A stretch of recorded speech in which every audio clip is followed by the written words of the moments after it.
میں سوچتا ہوں کہ یہ محبت جو ہے یہ تو پہلی نظر میں ہوتی ہے، لیکن رشاد بخاری ایک ایسا شخص ہے جس سے ملتے ہی پہلی ملاقات میں دوستی بھی ہو جاتی ہے۔ دوستی اکثر و بیشتر پہلی ملاقاتوں میں نہیں ہوتی اور اس کے لیے کئی مراحل ہوتے ہیں، اور پھر جا کے مجھے آج بھی یاد ہے وہ پہلی ملاقات رشاد بخاری صاحب سے، کہ پہلی ملاقات جو تھی وہ ہم ایک سیریز کر رہے تھے ٹی وی کے لیے، اور اس میں پاکستان کے بڑے بڑے جو دانشور تھے ان کی ایک لسٹ بنائی گئی اور ان سے انٹرویوز کیے گئے پورے ملک میں۔ اور آپ یقین کریں ان انٹرویوز میں مطلب بطور صحافی ویسے بھی آپ کو ملنے کا، مختلف شعبہ ہائے زندگی کے جو ٹاپ لوگ ہوتے ہیں ان سے ملنے کا اور گفتگو کرنے کا آپ کو موقع ملتا ہے، لیکن میں رشاد بخاری صاحب سے جب ملا تو آپ یقین کریں مطلب ہے کہ وہ گفتگو اور پہلی ملاقات میں جو بے ساختہ پن تھا، تو میں نے کہا یار یہ تو بہت بڑے دانشور تو ہیں، ایک دوست جو ہیں وہ ان سے دوستی جو ہے وہ نہیں چاہیے، اور اس ملاقات کے بعد سے آج تک ہماری دوستی ہے۔ مجھے لگتا ہے انہوں نے اسی دوستی کے جو وہ کوٹا ہوتا ہے اسی میں بلایا، حالانکہ میرا کوئی ادب سے اور افسانے سے اور کوئی اتنا بڑا تعلق نہیں ہے، اور ان کی کتاب محبت اور دو کباڑ ہم نے پہلے شائع ہونے سے پہلے بھی پڑھی، اور عنوان جو ہے وہ خاصا اس کا محبت اور دیگر کباڑ کچھ مطلب ہے کہ ڈفرنس ہے، اور شاید محبت کے علاوہ سب کچھ کباڑ ہی ہے دنیا میں۔ اچھا، ایک یہ جو ہمارے دوست ہوتے ہیں ان کی کتابیں میں پڑھتا ہوں، حمید شاہ صاحب کی پڑھنی شروع کی افسانوں میں شروع میں، اور جب ان کی پہلی کتابیں آئیں اور ہم نے پڑھی، اور پھر ڈاکٹر سنوبر کی بھی ہیں اور کی افسانوں کی کتاب آئی۔ اچھا، مجھے کبھی ایسا لگتا ہے کہ جو ہے نا وہ کہانیاں شاید جو بندے بھی بیتتی ہیں، ہمارے دوست ہوتے ہیں، ہم آگاہ ہوتے ہیں ان چیزوں سے، کہ وہ بھی جو ہے نا وہ بیچ میں آتی ہیں۔ اب رشاد بخاری صاحب کے بہت سے افسانے ہیں جہاں مجھے لگتا ہے کہ وہ مصنف جو ہے نا وہ بھی افسانوں کے بیچ میں خود موجود ہے۔ اچھا، یہ جو صحافت ہوتی ہے اس میں ہم یہ کہتے ہیں کہ جو خبر ہوتی ہے تجزیوں میں تو ظاہر ہے اس کی آتی ہے، اپنا پرتو آتا ہے، اپنے نظریات کا آتا ہے، لیکن ہم یہ سمجھتے ہیں کہ جو خبر نگاری ہوتی ہے نا اس میں صحافی کا اپنا آپ نظر نہیں آنا چاہیے، مطلب ہے اسے بہت غیر جانبداری سے امپارشل ہو کے جو ہے وہ رپورٹ کرنا چاہیے جیسا ایز اٹ از ہوا ہے، بڑی چھان بین کے ساتھ۔ ادیب جو ادب ہوتا ہے اس میں جو ہے وہ افسانہ لکھیں یا ناول لکھیں، اس میں ذاتی طور پہ انسان جو ہے اسے کتنا موجود ہونا چاہیے اور کتنا غیر موجود ہونا چاہیے یہ تو کریٹکس ہی بتائیں گے، لیکن ان کا ایک افسانہ ہے غالباً گاف میم لام کچھ اس طرح کا افسانہ ہے، تو اس میں ایک انگریز خاتون کی گالیوں کا انہوں نے ذکر کیا ہے۔ اچھا، وہ انگریز خاتون کیونکہ میں بھی انہیں جانتا ہوں اور مجھے بھی وہ گالیوں سے نواز چکی ہیں اور بڑی سستا، اور شاید اتنی گالیاں ہم میں سے کسی کو نہیں آتی جتنی اس کو پنجابی میں گالیاں آتی ہیں، تو میں نے اس کو آئیڈینٹیفائی کر لیا کہ کون ہو سکتی ہے۔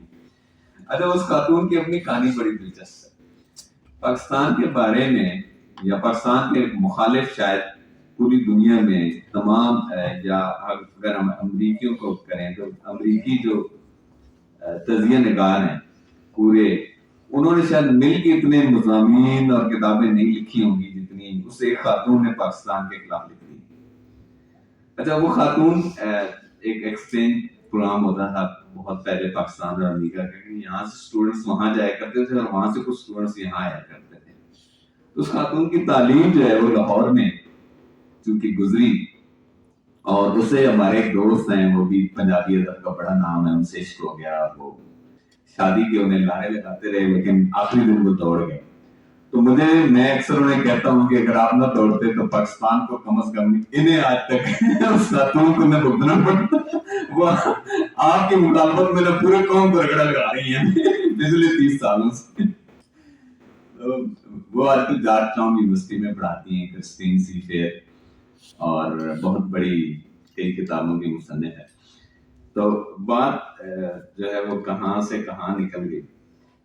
کہانیاں جو ہیں وہ اس کے بارے میں ہمارے دوست بڑے بڑے کرٹکس بیٹھے ہیں، وہ زیادہ بہتر بتائیں گے، لیکن یہ جو ریجن ہے بنیادی طور پہ وہ کہانی سے بہت جڑا ہوا ہے.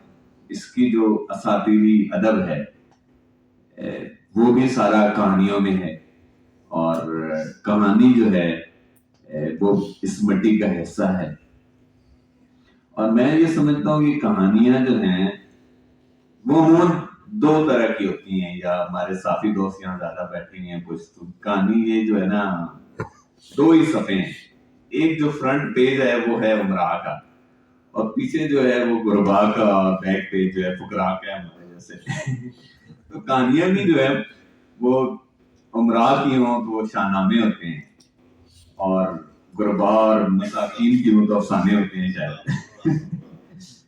تو یہ کہانیاں جو ہیں وہ عام کا فہم کہانیاں ہیں جو رشاد بخاری صاحب نے عام لوگوں کی لکھی ہیں، اور ان کے جو افسانچے ہیں یا مشکور علی صاحب نے پڑھ کے بھی سنایا تو بڑے بہت دلچسپ ہیں. اور مجھے ان کے افسانچے جب میں نے پڑھے تو مجھے خلیل جبران کے افسانچے جو ہے نا وہ یاد آتے ہیں. یہاں ہمارے یہاں افسانچے بہت کم لکھے گئے ہیں کہ چھوٹی چھوٹی جو ہے وہ آپ اس کو، کیونکہ اس میں بڑی ایک تو تپسیا کی ضرورت ہوتی ہے، بڑی دانش کی ضرورت ہوتی ہے کہ آپ چیزوں کو جو ہے وہ کریں. امیر شاہ صاحب زیادہ بہتر بات کریں گے کہ کیوں نہیں لکھے گئے افسانچے، یہاں پہ کم لکھے گئے. تو افسانچے جو ہیں ان کے بہت خوبصورت اور دلچسپ ہیں. اچھا انہی میں سے جو ہے وہ افسانچہ ایک میں بھی پڑھ کے سنانا چاہتا ہوں. آپ دیکھیں کہ انہوں نے ایک جو ہے وہ ضیاء الحق کے جو طیارے کا حادثہ ہے اس پس منظر میں لکھا ہے کہ ایک خصوصی جہاز میں ملک کے وہ سبھی کرتا دھرتا بیٹھ گئے جن کے بغیر کاروبار مملکت کا تصور محال تھا. کسی عقیدت مند نے ملک و قوم کی خدمت میں ہلکان ہونے والوں کے لیے جہاز میں تازہ پھلوں کے ٹوکرے رکھوا دیے. جہاز میں مہکی فضاؤں میں اڑان بھری ہی تھی کہ ایک دھماکہ ہوا اور قریب 11 سالوں کا ملبہ ملک کے طول و عرض میں بکھر گیا. ابھی تک لوگ اس ملبے سے کباڑ ہٹاتے، کھڑکیاں چنتے اور کانٹے نکالتے پائے جاتے ہیں. یہ بہت جو ہے وہ خوبصورت جو ہے وہ انہوں نے لکھا. اور ایک اور ہے عمران خان کے پس منظر میں ہے انتظار، 3 سطروں کا ہے. کھلاڑی نے زمین کی طرف دیکھا، پھر آسمان کی طرف دیکھا، جیسے آنکھوں ہی آنکھوں میں اپنے خدا سے کچھ کلام کیا ہو. آفتاب صاحب کیونکہ ہمارے کھلاڑی کے بڑے فین ہیں خصوصی طور پہ سنیں. کھلاڑی نے زمین کی طرف دیکھا، پھر آسمان جیسے آنکھوں ہی آنکھوں میں اپنے خدا سے کچھ کلام کیا.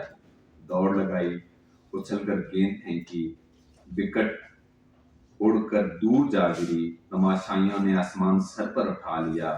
کھلاڑی ہوا میں اڑنے لگا، ابھی تک واپس نہیں آیا. رشاد بخاری صاحب ہمارے دوست ہیں، بہت خوبصورت انسان ہیں. افسانے بھی لکھتے ہیں، شاعری بھی کرتے ہیں، آپ دان میں ان کے مضامین بھی پڑھتے ہیں. اور ایک میں سمجھتا ہوں کہ جو ٹرو دانشور ہوتا ہے نا، مجھے یہ نظر آتا ہے، اور بہت خوبصورت اور نفیس انسان ہے.